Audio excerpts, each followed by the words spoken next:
जय माता दी मित्रों, मेरा नाम पंडित प्रकाश जोशी। स्वागत है मेरे YouTube फेसबुक चैनल एस्ट्रो आज में। मित्रों, आप लोगों की डिमांड से, क्योंकि ये कार्यक्रम अर्धवार्षिक राशिफल यानी जुलाई से दिसंबर में क्या क्या चीज़ें होंगी, आधा महीना कैसा रहेगा, इस पर मैं कार्यक्रम बनाने के मूड में नहीं था। आजकल मैं बिजी चल रहा हूँ, लेकिन आप लोगों की बहुत डिमांड आई तो हम ये कार्यक्रम आप लोगों से, क्योंकि मैं प्यार करता हूँ, तो आपके लिए मैं ये बना रहा हूँ। यानी जुलाई से दिसंबर वृश्चिक राशि के लिए कैसा रहेगा, वृश्चिक राशि वालों का अर्धवार्षिक राशिफल कैसा होगा, इसके बारे में चर्चा करेंगे। और मेरा कार्यक्रम तो आपको अच्छा लगता है, ये मैं आंकड़े से बोल रहा हूँ, क्योंकि YouTube चैनल में हर महीने 1 करोड़ व्यू होते हैं, तो लेकिन आप सब्सक्राइब नहीं करते, ये गलत बात है। सब्सक्राइब करो मित्रों, मेरी आपसे रिक्वेस्ट है। सबसे पहले हम बात कर लेते हैं हेल्थ और रिलेशनशिप के बारे में। जुलाई से लेकर दिसंबर में अर्धवार्षिक हेल्थ और रिलेशनशिप कैसा रहेगा। तो सबसे पहले वृश्चिक राशि की कुंडली है और हेल्थ के और रिलेशनशिप के एक ही स्वामी है, वो है मंगल, क्योंकि आपकी राशि के स्वामी भी मंगल है। तो 1 तारीख से लेकर 27 जुलाई तक देखा जाए तो मंगल आपके सिंह राशि में विराजमान है। सिंह राशि आपके 10th हाउस में, जहाँ 5 नंबर लिखा है, आप देख सकते हैं 5 नंबर लिखा है, वहाँ पर बैठी है सिंह राशि, यानी कि यहाँ पर रोचक योग बन रहा है। तो हेल्थ आपकी 27 जुलाई तक वेल एंड गुड रहने वाली है। इनफैक्ट किसी एक्टिविटी को आप ज्वाइन करने वाले हैं। रिलेशनशिप के बारे में भी बात करें तो रिलेशनशिप पार्टनर से आपका अच्छा है, लेकिन पार्टनर का लैपटॉप ख़राब हो सकता है जुलाई के महीने में, पार्टनर का वाहन पे कुछ खर्चा आ सकता है, तो कुछ खर्चा से पार्टनर का रह सकता है, लेकिन रिलेशनशिप के लिए अच्छा है। फिर 28 जुलाई से लेकर 12 सितंबर तक मंगल देव सिंह राशि से मूव करके, जहाँ 6 नंबर लिखा है, यानी कन्या राशि में आ जाएंगे। यहाँ पर स्थिति बहुत अच्छी नहीं है, आपको पेट की प्रॉब्लम शुरू होगी, हल्की हल्की आपको चोटें लग सकती है। यानी 28 जुलाई से 12 सितंबर में आपको एलर्जी की समस्या हो सकती है, माइग्रेन की समस्या रह सकती है। यानी ये मंगल आपको पेनफुल रहेगा, दर्द की समस्या देगा। रिलेशनशिप के बारे में भी बात करें तो आप दोनों में किसी टॉपिक को लेकर बहस हो सकती है, वाद विवाद रहेगा। और 28 जुलाई से 12 सितंबर तक तगड़ा वाद विवाद भी रह सकता है, और इतना रह सकता है कि पार्टनर आपसे रूठ के थोड़े दिनों के लिए कहीं चला जाए, इतना भी वाद विवाद रह सकता है। तो 12 सितंबर तक पार्टनर पे पिन मत देना, पार्टनर को बेफालतू के लिए मत सुनाना, पार्टनर से बेफालतू में मत उलझना, नहीं तो वाद विवाद ज़्यादा भी हो सकता है, क्योंकि मंगल है कन्या राशि में, याद रखिएगा। उसके बाद 13 सितंबर से लेकर और 26 अक्टूबर तक मंगल देव 12वें भाव में चले जाएंगे, तुला राशि में चले जाएंगे, और यहाँ पर पॉजिटिव और नेगेटिव दोनों प्रकार का फल आपको मिलता हुआ नजर आएगा। पहले हेल्थ के बारे में बात करें, हेल्थ आपकी वैसे फिट एंड फाइन है, लेकिन यदि आपने परहेज नहीं रखे, अपनी गलती से आपकी हेल्थ खराब हो सकती है। यानी तुला राशि का मंगल वैसे नॉर्मल है 13 सितंबर से लेकर 26 अक्टूबर, लेकिन आप लापरवाही करेंगे तो नुकसान भी देगा। जैसे अगर आप शराब पी के गाड़ी चलाएंगे तो आपका एक्सीडेंट होगा, तेज़ रफ्तार में गाड़ी चलाएंगे, कानून तोड़ेंगे तो चालान भी आपको भुगतना पड़ेगा, एक्सीडेंट भी आपका हो सकता है, तो उसमें भी आप उलझन में फंस सकते हो, लेकिन अपनी गलती से। इसी प्रकार से दाम्पत्य जीवन में पार्टनर को बेफालतू में परेशान करोगे तो पार्टनर भी आपको बेफालतू में परेशान करेगा, आपकी कंप्लेंट करेगा, आपसे वाद विवाद करेगा। यानी कुल मिला के यहाँ पर मंगल की स्थिति वैसे नॉर्मल है, यदि आप खुद नहीं बिगाड़ेंगे तो नहीं बिगड़ेगी। यानी कि 13 सितंबर से लेकर 26 अक्टूबर तक आपकी गलती की आपको सज़ा मिलेगी, अन्यथा मंगल ठीक है। इसी प्रकार से देखा जाए तो फिर उसके बाद 27 अक्टूबर से लेकर और दिसंबर तक मंगल देव वृश्चिक और धनु दोनों राशि में रहने वाले, ये स्थिति हेल्थ के लिए वेल एंड गुड है। यहाँ पर हेल्थ के लिए कोई समस्या नहीं है, बहुत अच्छी रहेगी। आपका फोकस धन कमाने में ज़्यादा रहेगा, नए काम में इन्वेस्टमेंट करेंगे उसमें योग नज़र आ रहा है। रिलेशनशिप भी आपका अच्छा है, पार्टनर को धन लाभ के योग नज़र आ रहे हैं, पार्टनर कोई डील बड़ी क्रैक करेगा या उनका पद प्रमोशन होगा, उसमें धन लाभ होता हुआ नज़र आ रहा है।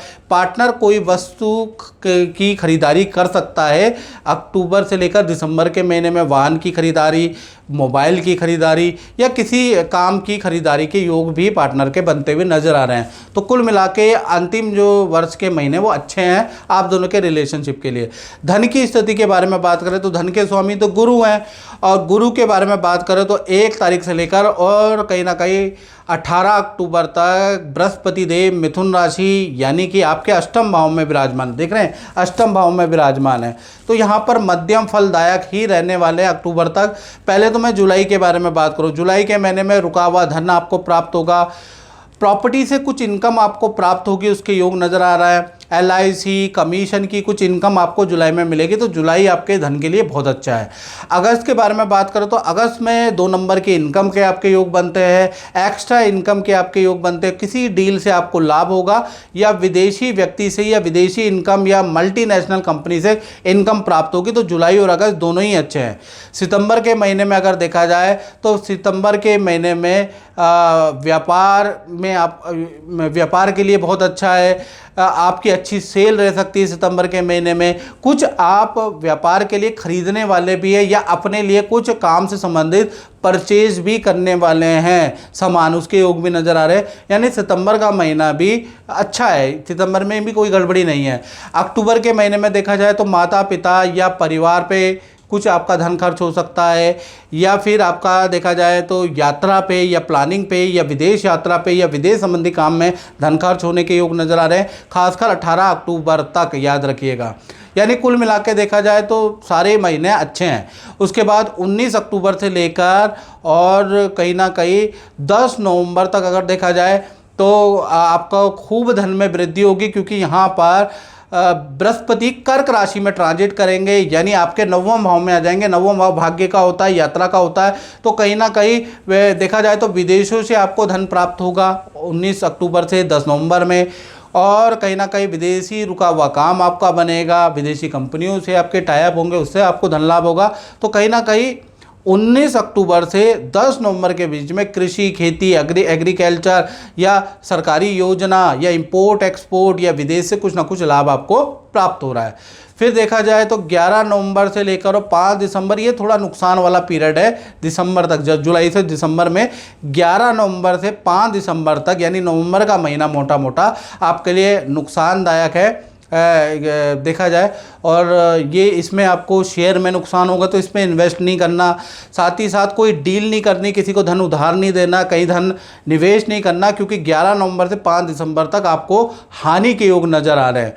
फिर 6 दिसंबर से और पूरा दिसंबर का महीना फिर धन की स्थिति अच्छी है। तो कुल मिला के जुलाई से दिसंबर में देखा जाए तो एक ही अवधि है जिसमें आपको सावधानी बरतनी है, वो है 11 नवंबर से 5 दिसंबर, जिसमें धन की हानि के योग नज़र आ रहे हैं, अन्यथा धन की स्थिति ठीक है। बात करें वृश्चिक राशि के करियर के बारे में, तो करियर के स्वामी तो सूर्य है, तो सूर्य की स्थिति से पता चलेगा कि आपका 6 महीने करियर कैसा रहेगा।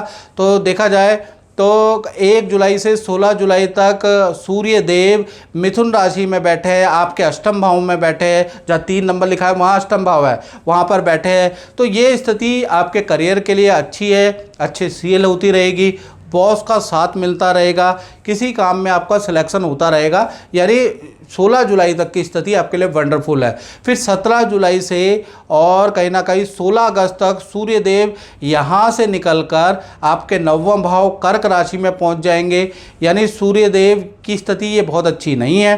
यानी 17 जुलाई से 16 अगस्त तक करियर में थोड़ी टेंशन रहेगी, करियर में वाद विवाद रहेंगे, सेल नहीं हो पाएगी, काम होते होते कैंसिल हो जाएंगे। तो यहाँ पर आपके काम में टेंशन रहेगी और बॉस से भी आपको प्रेशर मिलेगा बहुत ज़्यादा। तो कुल मिला के देखा जाए तो 17 जुलाई से और 16 अगस्त की स्थिति अच्छी नहीं है। फिर उसके बाद 17 अगस्त से और 17 अक्टूबर में सूर्य देव कर्क राशि से भी निकल के सिंह राशि, यानी आपके 10वें स्थान जहाँ 5 नंबर लिखा है वहाँ पर आ जाएंगे। ऐसी स्थिति काफ़ी आपकी अच्छी रहेगी। ऐसी स्थिति के अंदर सिंह राशि में जब भी जाएंगे तो कहीं ना कहीं आपके लिए बहुत ही अच्छा रहेगा। इनफैक्ट कन्या राशि तक जब तक जाएंगे तब तक अच्छा है। यानी कुल मिला के आपका 17 अगस्त से लेकर और 17 अक्टूबर जब भी सूर्य कन्या राशि और सिंह राशि या में ट्रांजिट करेंगे, इन दो राशियों में, तो आपके करियर में कोई आपका सिलेक्शन हो सकता है, आपकी अच्छी सेल होगी, आपके लिए बड़ा लाभदायक स्थिति रहेगी। 17 अगस्त से लेकर 17 अक्टूबर ये दो राशियों में ट्रांजिट करेंगे। उसके बाद 18 अक्टूबर से लेकर और 16 नवंबर तक सूर्य देव ट्रांजिट करेंगे तुला राशि, अपनी नीच राशि में। तो यहाँ पर देखा जाए तो आपके 12वें भाव में स्थान परिवर्तन से संबंधित योग नज़र आ रहा है। विदेश में अगर आप रहते हैं तो वहाँ पर भी आपको करियर में टेंशन समस्या का सामना करना पड़ेगा, या विदेश से संबंधित कोई प्रोजेक्ट है तो वो कैंसिल हो सकता है, यात्रा से संबंधित कोई प्रोजेक्ट है तो वो कैंसिल हो सकता है, स्थान परिवर्तन, प्रोजेक्ट चेंज हो सकता है, लेकिन वो आपको पसंद नहीं आएगा। यानी कहीं देखा जाए तो ये स्थिति बहुत अच्छी नहीं है। इसी प्रकार से फिर सूर्य का एक और ट्रांजिट होगा। सूर्य देव 17 नवंबर से 15 दिसंबर में वृश्चिक राशि में यानी आपकी राशि में ट्रांजिट करेंगे। तो जब ये करेंगे तो फिर आपकी स्थिति फिर अच्छी हो जाएगी, करियर फिर आपका अच्छा हो जाएगा। तो कुल मिला के इन जुलाई से लेकर दिसंबर में 6 महीने में 2 महीने आपके लिए ज़्यादा ख़राब है। पहला 17 जुलाई से और 16 अगस्त की स्थिति बहुत अच्छी नहीं है करियर में। दूसरा अगर देखा जाए तो 18 अक्टूबर से लेकर और 16 नवंबर की स्थिति अच्छी नहीं है। अदरवाइज़ 12 महीने में मतलब 6 महीने में 4 महीने अच्छे रहेंगे। तो मित्रों, अगर ये कार्यक्रम मेरा पसंद आपको आता है तो मेरे चैनल को सब्सक्राइब जरूर करें। जय माता दी। मेरा नाम सुखमीत कौर है, मैं कनाडा दी रहने वाली हाँ।